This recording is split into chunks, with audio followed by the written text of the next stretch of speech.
السلام علیکم 10th class.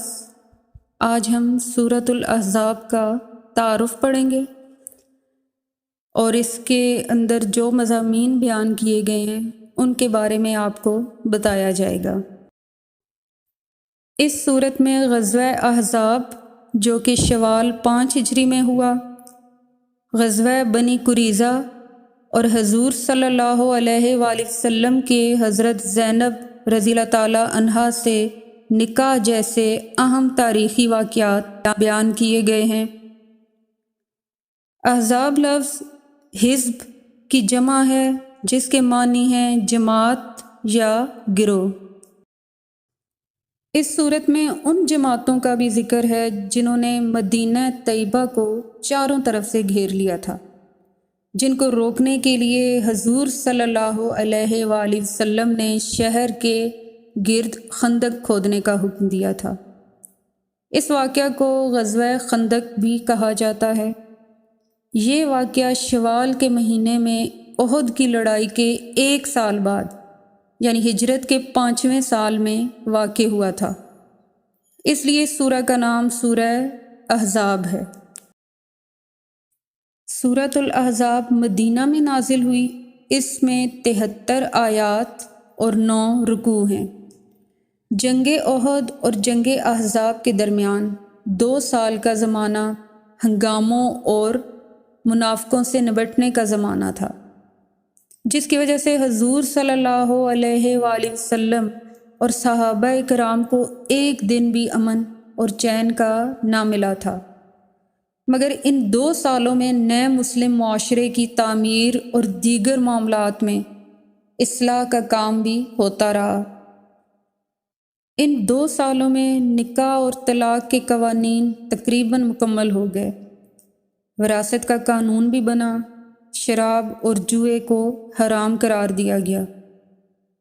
اس وقت کے اہم جو اصلاح طلب مسائل تھے یعنی جن کی اصلاح بہت ضروری تھی، ان میں ایک مسئلہ تبنیت یعنی گود لینے یا متبنہ بنانے کا تھا۔ پردے یعنی حجاب سے متعلق اصلاحات کا آغاز بھی اسی صورت سے کیا گیا۔ اس کے علاوہ اس وقت کے 2 اور بڑے مسائل تھے۔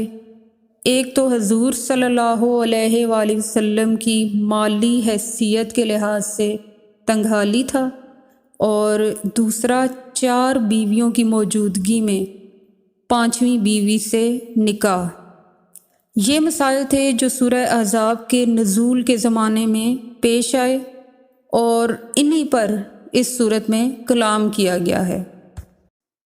اس صورت کے جو مضامین ہیں ان کو پڑھا اور سمجھا جائے تو ان سے پتہ چلتا ہے کہ یہ صورت ایک خطبہ نہیں ہے، بلکہ مختلف احکام، فرامین اور خطبات پر یہ مشتمل ہے، جو زمانے کے اہم واقعات کے سلسلے میں ایک کے بعد ایک کر کے یہ نازل ہوئے اور پھر ان کو جمع کر کے ایک صورت کی شکل میں انہیں ترتیب دے دیا گیا۔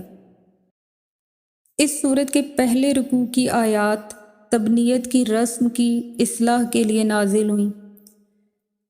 دوسرا اور تیسرا جو رکوع ہے وہ غزوہ احزاب اور غزوہ بنی قریظہ کے بعد نازل ہوئے، اور انہی غزوات سے متعلق یہ رکوع ہیں۔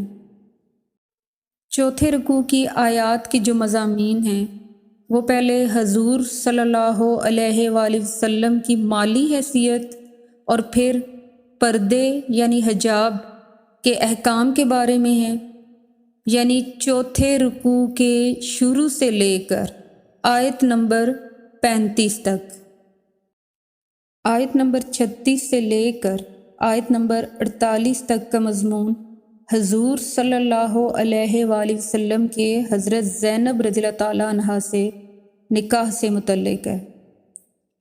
آیت نمبر 49 طلاق کے قانون کے بارے میں ہے۔ آیت نمبر 50 سے لے کر آیت نمبر 52 حضور صلی اللہ علیہ وآلہ وسلم کے نکاح کے ضابطہ کے بارے میں ہیں۔